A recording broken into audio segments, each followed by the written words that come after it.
I was puzzled when I first learned about the Christian feast of the Circumcision. The celebration, which dates to the 6th century or earlier, commemorates the circumcision of Jesus.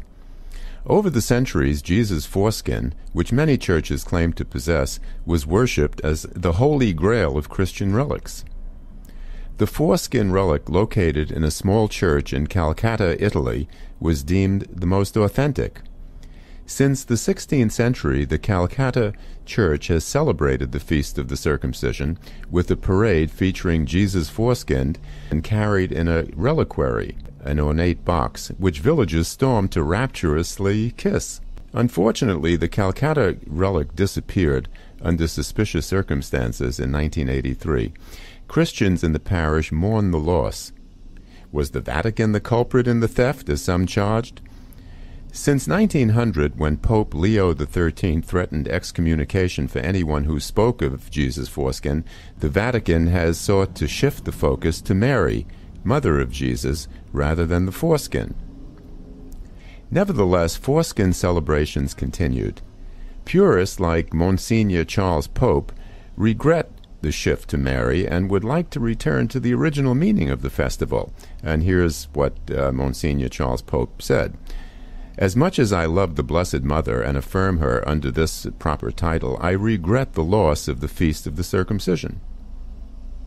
Why would Christians, I wondered, celebrate, no less worship, Jesus' circumcision? Weren't differences about circumcision a major factor in the split between Judaism and Christianity? Paul, recognized as the founder of Christianity as a separate religion, at first sought to make Judaism a world religion open to everyone, with Jesus the Messiah at the helm. The earliest converts to Paul's version of Judaism were Jews. For them, circumcision was not an issue.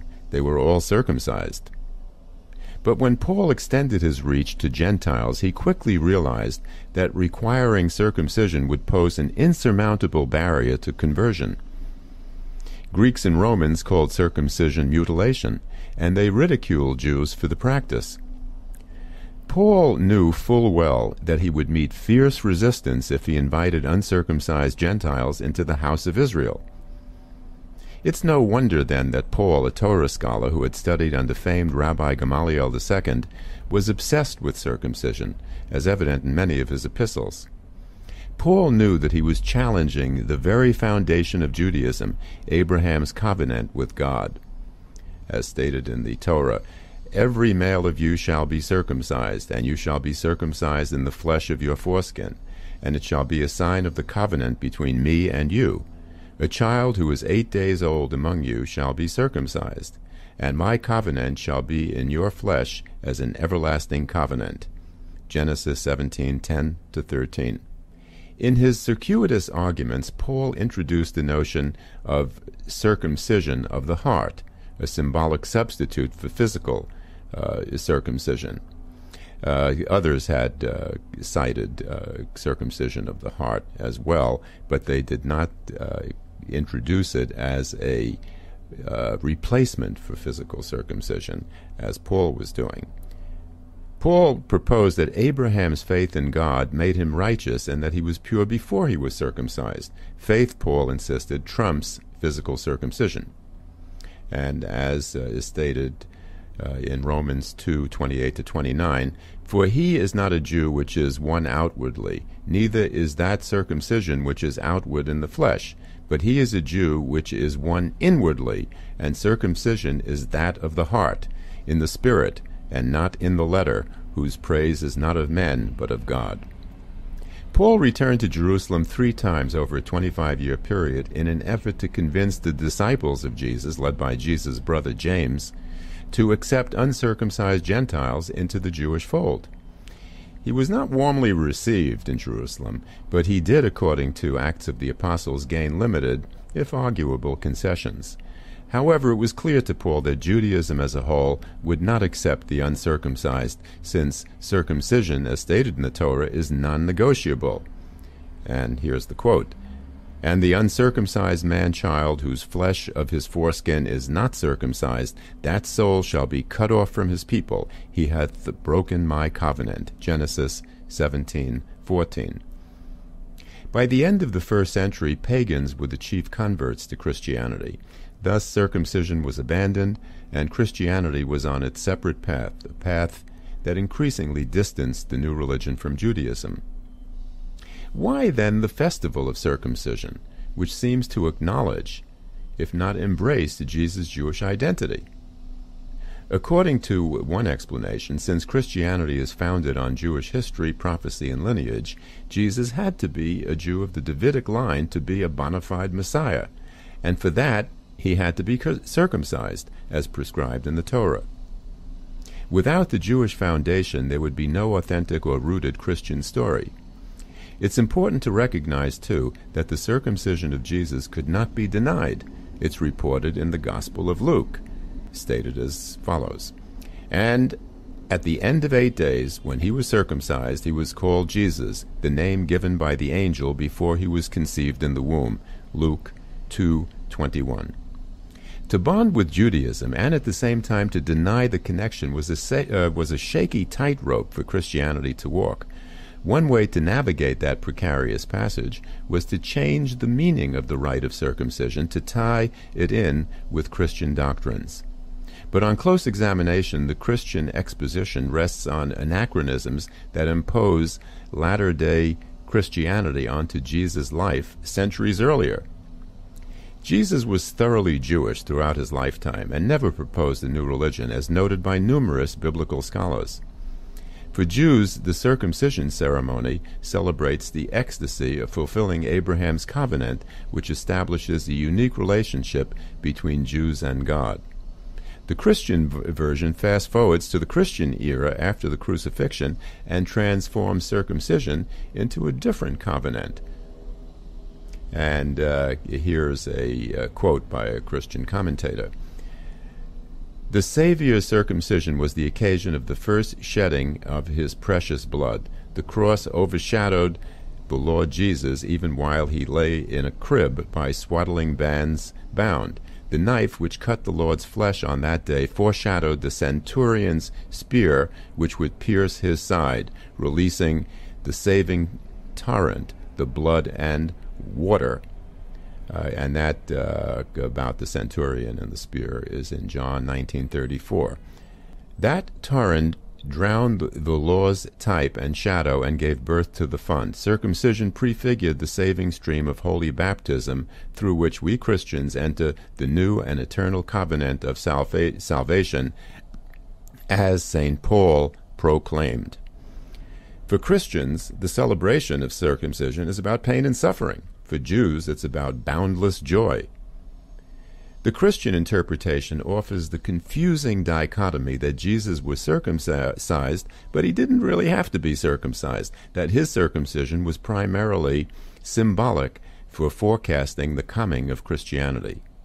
Medieval and Renaissance artists picked up on this dichotomy by showing the newborn Jesus about to be circumcised, as in Fra Angelico's 15th century painting, Circumcision of Jesus. Other artists of the period did the same. Yet the actual circumcision can't be found in medieval and Renaissance depictions of the infant Jesus.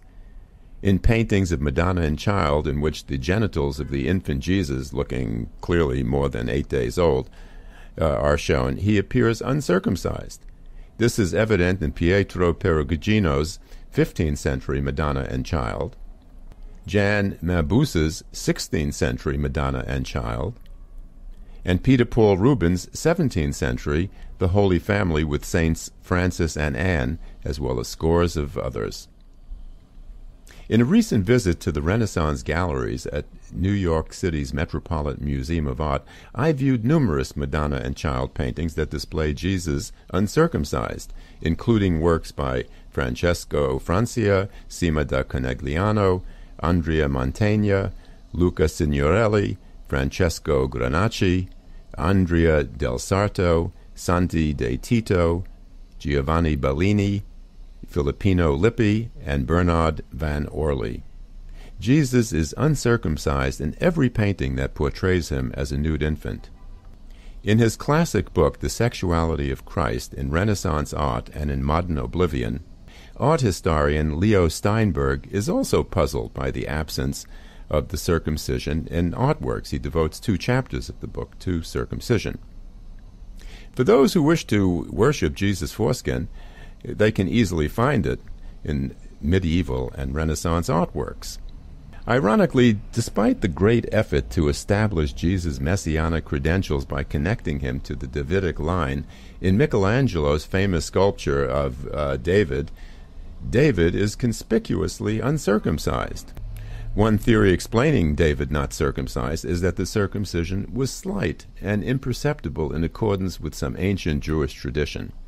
First, even if there was such a practice, would medieval and Renaissance artists be familiar with obscure ancient Jewish practices or Talmudic discussions about circumcision? That's a bit far-fetched. Furthermore, this rationalization brings to mind a line in a Groucho Marx film. Are you going to believe what I tell you, or what you see with your own eyes? And what I see with my own eyes is Jesus uncircumcised in a vast collection of medieval and Renaissance artworks. And that observation is consistent with other pervasive falsifications of biblical history in medieval and Renaissance artworks, which convert Jesus, his family, and close followers into medieval and Renaissance Christians without providing even a hint of their Jewish heritage and identities. Some commentators have dismissed these falsifications as the, quote, Renaissance style of contemporizing figures. But contemporizing figures does not justify stealing their identities. Whichever color, facial features, attire, or setting an artist envisions for Jesus, Jesus still should remain Jewish. Other commentators, or at least some aspect of his Judaism, some connection to Judaism. Other commentators defend falsification with arguments like this one. They were presenting Christ's ethnicity according to a well-developed theological understanding that saw Christianity as the fulfillment of the shadowy revelations presented in the Hebrew Bible. This is a quote of a commentator about one of my articles that was posted on Facebook. This argument confuses 2 things: Jesus' ethnicity and the Christian belief that he fulfilled Jewish prophecy. Jesus' ethnicity was Jewish. The fact that he may have, according to Christian theology, fulfilled biblical prophecy doesn't erase his identity. There are 2 sides to the Jesus story: Jesus, the dedicated Jew, and Jesus whose life and teachings inspired a new religion. There is no justification for eliminating one side of the story. And what about this comment? Isn't the author committing a fundamental fallacy by ignoring the historical context in which pre-modern artists were producing their works? It's unlikely that medieval and Renaissance artists were advocating theology. More likely, they were giving patrons on whom they depended for a living what they wanted: Christianized art. If a painter dared to depict Jesus' Jewish heritage and identity, let's say by picturing Jesus preaching and praying in a synagogue, which he did regularly according to the Gospel of Luke 4:16, this would not only put that artist out of business, but would most likely deliver him to the Inquisition for heresy.